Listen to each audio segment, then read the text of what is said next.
নমস্কার। আমার সম্মানিত শ্রদ্ধেয় ত্রিপুরাবাসী, আমি আগাম জানিয়েছিলাম আমার সম্মানিত ত্রিপুরাবাসীকে, বিশেষ করে যারা আমার ফলোয়ার, যে আমি আজকে 5টায় লাইভে আসব। তো সেই জন্য আজকে কিছু কথা ভেবেছি যে 2023 আজকে আমাদের কাছে বিদায়ের দিন। আমরা এই 2023-এ আমরা কি কি পেয়েছি আমরা সবাই জানি। তার মধ্যে এই ত্রিপুরা রাজ্যে একটা জনকল্যাণমুখী একটা সরকার পেয়েছি এই 2023-এ, যেটা হচ্ছে আমাদের ত্রিপুরাবাসীর সবচেয়ে বড় অ্যাচিভমেন্ট। তো আজকে এই শেষ দিনে আমাদের 365 দিনে এক বৎসর, এই 365 দিনে শেষ দিন এবং এই বৎসরের শেষ সপ্তাহ।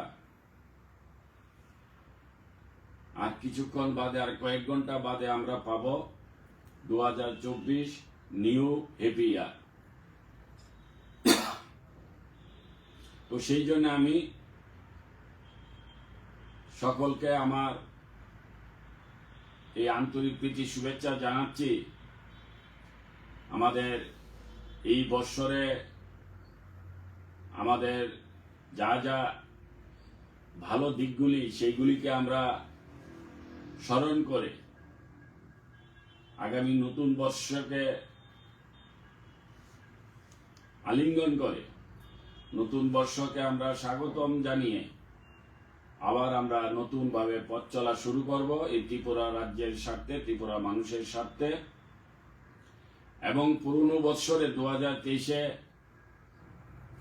আমাদের যে যে দিকগুলি আমরা দুঃখ বেদনা পেয়েছি, সেইগুলিকে ভুলে গিয়ে আমরা ভালোগুলিকে স্মরণ করে আমরা আগে যাব। তো আগামীকাল আমাদের এই নতুন বৎসর, আমি সকলকে আমার আন্তরিক প্রীতি শুভেচ্ছা অভিনন্দন জানাচ্ছি। যারা আমার গুরুজনেরা আছে, যারা আমার অভিভাবক অভিভাবিকারা আছে, এই রাজ্যের আপামর সমস্ত শিক্ষাবিদ, বুদ্ধিজীবী, সকল স্তরের জনতাকে আমার প্রণাম। আমার ছোটদের এবং আমার সমবয়সী আমার ভালোবাসা, শুভেচ্ছা, অভিনন্দন। সবার জন্য আমি ভগবানের কাছে প্রার্থনা করব, মা ত্রিপুরেশ্বরীর কাছে আমি প্রার্থনা করব, মা যেন সকলকে আগামী নতুন বর্ষে যেন সবাই সুখে স্বাচ্ছন্দ্যে আনন্দের সহিত এই 2024 বর্ষটিকে এগিয়ে নিতে পারে। মা যেন সকলকে সুরক্ষিত রাখে, সুস্থ রাখে, এটা আমার মায়ের কাছে প্রার্থনা এবং আমার ঈশ্বরের কাছেও প্রার্থনা। আমরা সবাই এই ত্রিপুরার স্বার্থে আমরা হিংসা, ঘৃণা, ভেদাভেদ ভুলে গিয়ে আমরা সবাই এক হয়ে একসাথে জাতি উপজাতি নির্বিশেষে সকলকে একসঙ্গে নিয়ে আমরা আমাদের স্বার্থে, আমাদের ত্রিপুরা রাজ্যের স্বার্থে আমরা এগিয়ে যাব। এটাই হবে আমাদের সংকল্প। তো সবাই ভালো থাকবেন, সুস্থ থাকবেন, এবং সবাইকে আমার আবার আন্তরিক প্রীতি শুভেচ্ছা জানাচ্ছি এই পুরাণ বর্ষকে বিদায় দিয়ে এবং নতুন বর্ষে আগমনের প্রাক মুহূর্তে। ধন্যবাদ। এবং আজকে আরেকটি বিষয়, যে বিষয়টা আজকে বৎসরের শেষ দিন বলে আমি একটু নিজের মনের কথা বলতে চাই। আপনারা যারা আমাকে ভালোবাসেন, আশীর্বাদ করেন, যারা আমার ফলোয়ার, প্রিয় ফলোয়ার, আজকে সকালে ঘুম থেকে ওঠার পর সবাই একটা খবর পেয়ে অনেকের মনেই একটা, যেহেতু বিষয়টা আমার পরিবারের সাথে যুক্ত ছিল, সবাই একটু আতঙ্কগ্রস্ত হয়েছে এবং সবার কাছ থেকেই অনবরত ফোন আসছে। ব্যাপারটা কি? আজকে হঠাৎ একটি পত্রিকায় একটা খবর পরিবেশন করা হয়েছে আমার পরিবারের সদস্য নিয়ে, অর্থাৎ আমার সন্তানের বিষয় নিয়ে।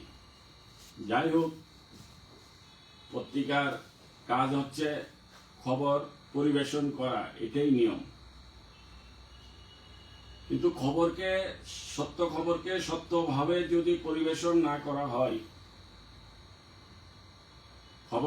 সত্যটাকে গুলিয়ে, মিথ্যা অসত্যের মাধ্যমে সত্যটাকে গুলিয়ে দেওয়া, এটা আবার সমাজের জন্য অনেক ক্ষতিগ্রস্ত। অনেকেই এই খবরটা পেয়েছেন, অনেকে নাও পেতে পারেন। আমরা জানি পত্রিকায় খবর যদি পরিবেশন করা হয়, সেটা নিয়ে সবার মনে একটা কিছু না কিছু কৌতূহল হয়। আমি রাজনীতি করি, রাজনীতি করতে এসে অনেকেই অনেকভাবে মন্তব্য করে। এটা কোনো সময় সোশ্যাল মিডিয়ার মাধ্যমে হয়, কোনো সময় পত্রপত্রিকার মাধ্যমে হয়, অনেক সময় ভুল বুঝাবুঝির মাধ্যমে হয়। যেহেতু রাজনীতিতে আছি, রাজনীতিতে পক্ষে বিপক্ষে লেখাটা এটাই স্বাভাবিক, তাতে কোনো সন্দেহ নেই। কিন্তু যখন রাজনীতিকে পার্সোনাল ভাবে, উদ্দেশ্য প্রণীত ভাবে কাউকে হেয় করার জন্য কারোর পরিবারকে যুক্ত করা হয়, তখন একটু মনে চিন্তিত আসে। তো যাই হোক, আমি এটাকে আর বেশি বলছি না। এই কারণে আমি রাজনীতি করছি, আমার বিষয় নিয়ে আমাকে অনেক সময় অনেক পত্রিকা অনেক কিছু লিখবে। আমরাও অনেক সময় পত্রিকাকে বলে থাকি, সাংবাদিক ভাইদেরকে বলে থাকি আমাদের খবর উঠানোর জন্য। আর তাতে করে সমস্ত খবরই যে সন্তুষ্টজনক হবে সেটা কাম্য নয়, সব খবরই নিজের পছন্দ হবে সেটাও কাম্য নয়। মেলার মাঠ একজন পত্রিকা ব্যবসায়িক আছে, যিনি ওনার পত্রিকা বিক্রির জন্য অনেক সময় উনি অনেক কিছু লিখে থাকে, এটা ত্রিপুরাবাসী জানে। ওনার পছন্দ মতে উনি সর্বদাই লিখে, যার বিষয় নিয়ে লিখবে তার সত্যটাকে উনি যাচাইও করবে না, বা অনেক সময় উনি না জেনেও লিখতে পারে।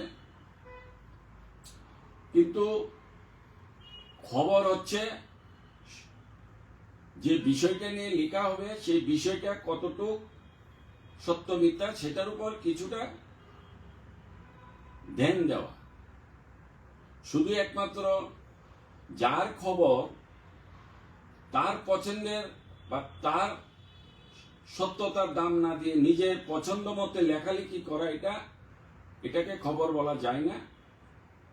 এটা এক প্রকার সমাজের কাছে, রাজ্যের কাছে ধোঁকাবাজি। আমি বিষয়টাকে আর বেশি এই লাইনে যাচ্ছি না।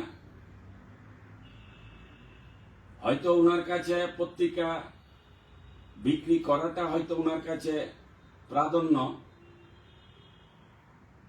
কিন্তু আমি এখানে বলবো অসত্য খবর পরিবেশন করে পত্রিকা বিক্রি করা যেতে পারে, কিন্তু পত্রিকার প্রতি জনগণের বিশ্বাস আসাটা এটা কঠিন বিষয়। আমি আমার পত্রিকাকে বিক্রি করতে গিয়ে আমি যে কোনো একটা অসত্য কথাকে পরিবেশন করব এবং সত্য কথাটাকে অসত্যর মাধ্যমে এটাকে জনগণকে বিভ্রান্ত করব, এটা স্বাভাবিক মনুষ্যতা নয়। যাই হোক, এখন আমার মূল বিষয়ে আসছি। এই পত্রিকা বিক্রেতা লিখেছে, উনি কতগুলি বিষয়, আমি জানি না উনি কি বোঝাতে চেয়েছে, যেটা আমি গত পরশুদিন আমি পশ্চিম থানায় আমি একটা কমপ্লেন দিয়েছিলাম যে আমার ছোট সন্তান দিল্লিতে, ওকে পাচ্ছি না। হঠাৎ করে আমার সন্তানের সাথে আমার যোগাযোগ বিচ্ছিন্ন হয়ে গিয়েছিল। যেহেতু আমি পিতা, আমার অবশ্যই আমার একটা হতাশা এবং টেনশন আসবেই। যখন বিষয়টাকে নিয়ে আমি তদন্ত শুরু করেছি ফোনের মাধ্যমে, মোবাইল ফোনের মাধ্যমে, তখন তাদেরই একজন বন্ধু, ওর কাছ থেকে আমি শুনতে পেয়েছি, যেটা এখন আমি নাম বলছি না, যে বন্ধুটার বাড়ি জয়নগর, ও দিল্লিতে থাকে, আমার ছেলেও দিল্লিতে থাকে। ওর কাছে আমি 16 ঘন্টা আমি ট্রাই করছি আমার ছেলের সাথে আমরা যোগাযোগ করতে। যখন আমি ত্রিপুরা ভবনে, আমার ছেলে আছে ত্রিপুরা ভবনে, বারবার ফোন করছি, ওরা আমাকে বারবার বলছে এখনো আসেনি, এখনো আসেনি। গভীর রাত হয়ে গেল, 12টা বেজে গেল, 1টা বেজে গেল, 3টা বেজে গেল, 4টা বেজে গেল, এবং তার মধ্যে ওর ফোনের সুইচ অফ। তো সেই চিন্তাগ্রস্ত হয়ে ভোর 6টায় আমি, ওদেরই এক বন্ধু, সে একজন ডাক্তার দিল্লি, তাদের বন্ধু একজন, সে দিল্লির ডাক্তার হিসেবে ওখানে চাকরি করে, ওকে ফোন করলাম যে তোমাদের বন্ধু সনদকে পাচ্ছি না, হঠাৎ করে কি হয়ে গেল, ও ফোন উঠাচ্ছে না, ভবনে যায়নি, এরকম তো কোনোদিন হয়নি। তো ওই বন্ধুটার কাছ থেকে জানতে পারলাম ওদেরই আরেকজন বন্ধু, ওর নাম হচ্ছে সাগর সাহা, ওই আমাকে খবরটা দিয়েছে। তখন ভোর 6টায় সারা রাত্র জেগে থেকে সকাল, যেহেতু আমি একজন গার্জিয়ান, পিতা, আমার সন্তানের দায়িত্ব আমার, তো সেই কারণে ওকে ভোর 6টায় ওই ছেলেটাকে ফোন করেছে, ওর বন্ধুকে। তো ও তখন হসপিটালের ডিউটিতে ছিল এই সময়। ওর নাম ছিল কুমারদীপ, ও এখন ডাক্তার হিসাবে আছে, ওখানে কাজ করছে। ও আমাকে বলছে, আঙ্কেল সনদ তো সাগরের সাথে ছিল, আমাকে সাগর শাহ বলেছিল সাগরের কাছে আছে। তো সাগর হচ্ছে আবার কুমারদ্বীপের বাড়ির পাশে জয়নগর। তা আমি বলছি, তুমি তাহলে ওকে যোগাযোগ করো, সনদের সাথে আমাদেরকে বলো, একটু কথা বলিয়ে দাও। ও সেই মোতাবেক সাগরকে ফোন করেছিল। তো সাগর কুমারদ্বীপ নামে যে বন্ধুটা, ওকে বলেছে সনদ ঘুমাচ্ছে।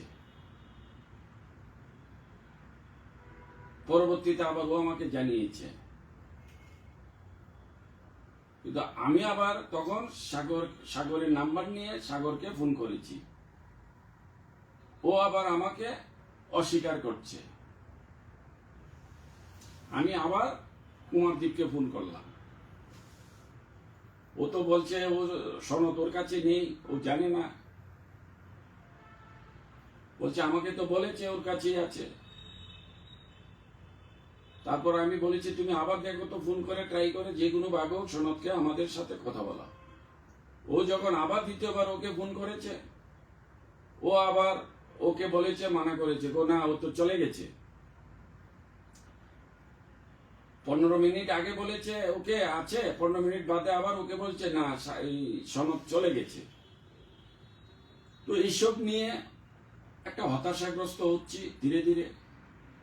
আমি একজন হতে পারি জনপ্রতিনিধি বা একটা ক্ষমতাবান ব্যক্তি, কিন্তু আইনের কাছে তো সবাই সমান। তো আমার একটা কিছু করতে হবে সিদ্ধান্ত। এই করে করে বেলা 12টা বেজে গেল, দুপুর 12টা। 29 তারিখ 12টা থেকে ওকে পাচ্ছি না, পরের দিন 12টা